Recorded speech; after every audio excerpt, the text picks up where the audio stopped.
Prezados alunos, meu nome é Mauro Ferrandin, sou juiz titular da 2ª Vara Criminal da comarca de Itajaí e também professor de Direito Penal da Escola Preparatória do Ministério Público aqui em Santa Catarina. Hoje vamos aproveitar esse espaço para discutir um pouco mais sobre teoria da pena, somente que aplicada a um caso concreto. Vamos analisar a sentença proferida no processo 16107 de 2015 da comarca de Palhoça. O caso em epígrafe trata de analisar um crime de homicídio triplamente qualificado e também o de embriaguez ao volante. A vítima do crime de homicídio era Ricardo dos Santos, o conhecido surfista Ricardinho. Como o objetivo desse trabalho é apenas analisar a técnica utilizada pela juíza no momento da aplicação da pena, passaremos em revista então o conteúdo desta parte da sentença que foi publicada ou foi prolatada no dia 16/12 do ano passado, de 2016. Registre o trabalho, tem como fonte as aulas então ministradas no curso e também o que diz doutrina e jurisprudência, inclusive o acórdão aqui que será analisado também, uma vez que houve recurso defensivo. Os parâmetros legais, todos sabem, estão presentes no artigo 59 e seguintes do Código Penal. Pois bem, para aplicar a pena, o juiz se vale do sistema trifásico. Na primeira fase, fixa então a pena base, a partir da análise das circunstâncias ditas judiciais. Na segunda fase, analisa agravantes e atenuantes e depois causas de aumento e diminuição de pena. No caso concreto, 3 das 8 circunstâncias da primeira fase foram consideradas para elevar a pena base. A primeira delas foi conduta social. A conduta social diz respeito ao comportamento do acusado na família, na sociedade e no trabalho. Neste caso, o acusado era policial militar e, segundo constava dos documentos do processo, em sua ficha funcional já haviam 3 registros de ações ou de punições disciplinares por ações truculentas e com abuso de autoridade. Este elemento, associado à sua condição de policial militar, fez com que a magistrada então elevasse a pena base quanto a este particular. Além disso, a segunda circunstância judicial foram exatamente as circunstâncias em que o crime ocorreu. A douta sentenciante reconheceu que o fato de ter praticado o crime na condição de policial militar levaria o acréscimo pela própria situação específica do acusado. Além disso, também disse que o crime foi praticado na presença do adolescente irmão do acusado e na presença do avô da vítima, que em razão do crime teve consequências severas como traumas psicológicos. A partida foi reconhecido pelo tribunal a fundamentação como idônea. Inclusive, nesse particular, houve rejeição do Tribunal de Justiça quanto ao aumento em relação ao crime de embriaguez, que também sofreu majoração. O Tribunal de Justiça reconheceu que o fundamento utilizado para o crime de homicídio estava válido, ainda que em relação aos traumas psicológicos pudesse ter sido utilizado como consequências do crime, e também reconheceu que o fato de o acusado, após os disparos, ter fugido em alta velocidade também seria razão suficiente para aumentar a pena base. Inclusive, o tribunal afastou a tese defensiva que dizia que o acusado somente fugira para evitar um suposto linchamento. Este fato não restou minimamente comprovado, inclusive o acusado sequer conhecia quem era a vítima antes dos disparos. Por fim, o terceiro elemento utilizado para aumentar a pena base foram as consequências do crime. As consequências a serem analisadas são as repercussões causadas em razão do fato praticado.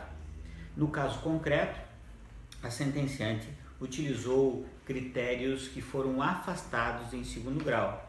De fato, embora reprovável ou lamentável o crime praticado, ainda mais quando praticado contra um jovem de tenra idade, um desportista como era o Ricardinho, um surfista de ondas grandes, reconhecido internacionalmente, tal elemento por si só não serve para majorar a título de consequências. Afinal, a morte é um elemento natural do crime de homicídio, razão pela qual esta fundamentação foi afastada pelo Tribunal de Justiça.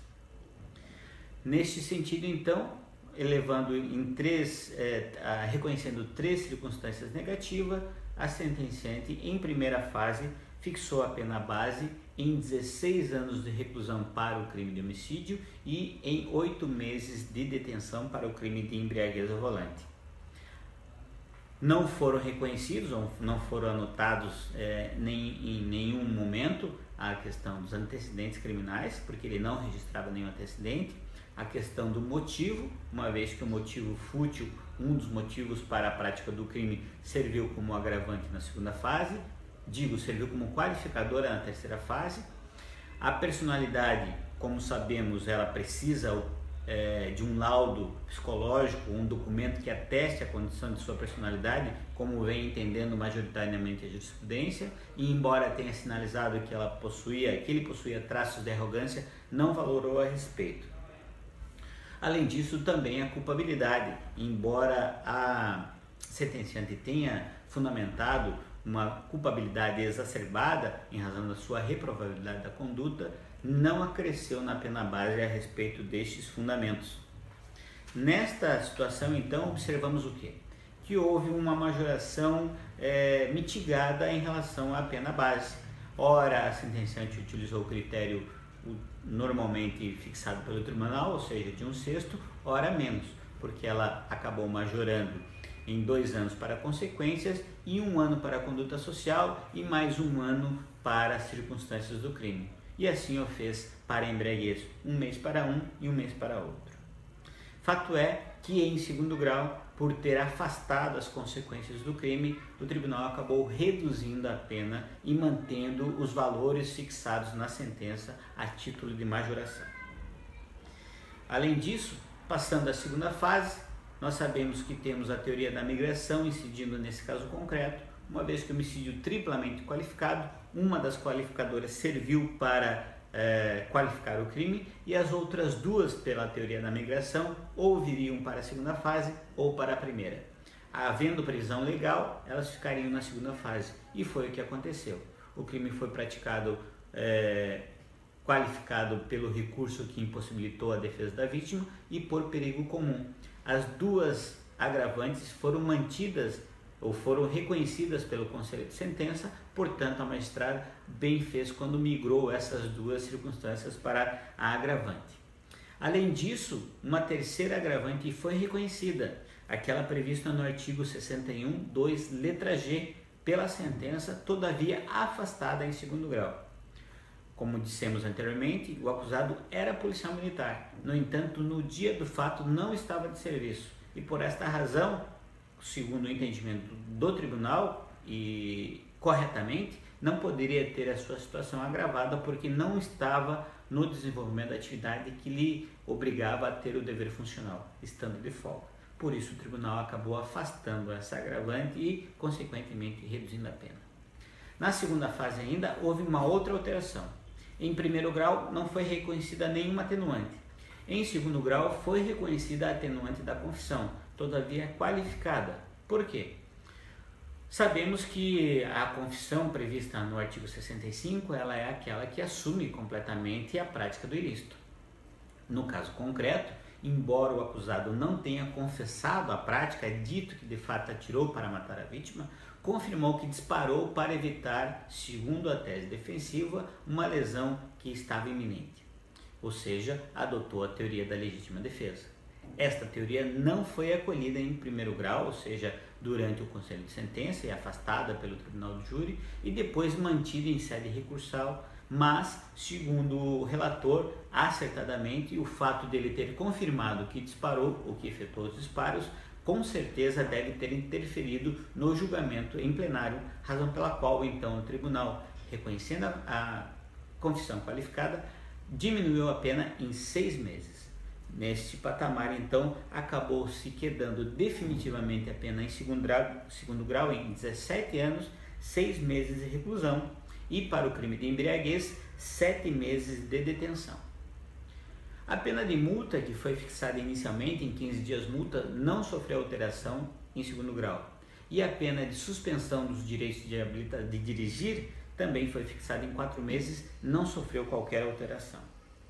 É preciso registrar também que o regime fixado inicialmente para o crime de homicídio foi o fechado, a pena acabou em 17 anos e 6 meses, e a pena e o regime para o crime de embriaguez foi a do semiaberto, uma vez que considerou as circunstâncias negativas do artigo 59 ou no momento da fixação da pena base.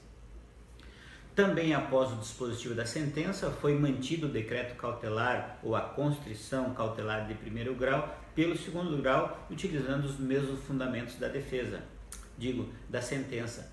O acusado, policial militar, tinha o dever de praticar se ater à legalidade de seus atos, e ainda que em folga ou ainda que fora do serviço, extrapolou com o seu dever, com a sua obrigação, razão pela qual, em razão da repercussão que esse caso teve na sociedade, acabou sendo mantida a sua prisão, inclusive em segundo grau. Aliás, em razão da condenação, da confirmação em segundo grau, o Tribunal de Justiça, com fulcro no habeas corpus 126.292, acabou determinando o início imediato do cumprimento de pena.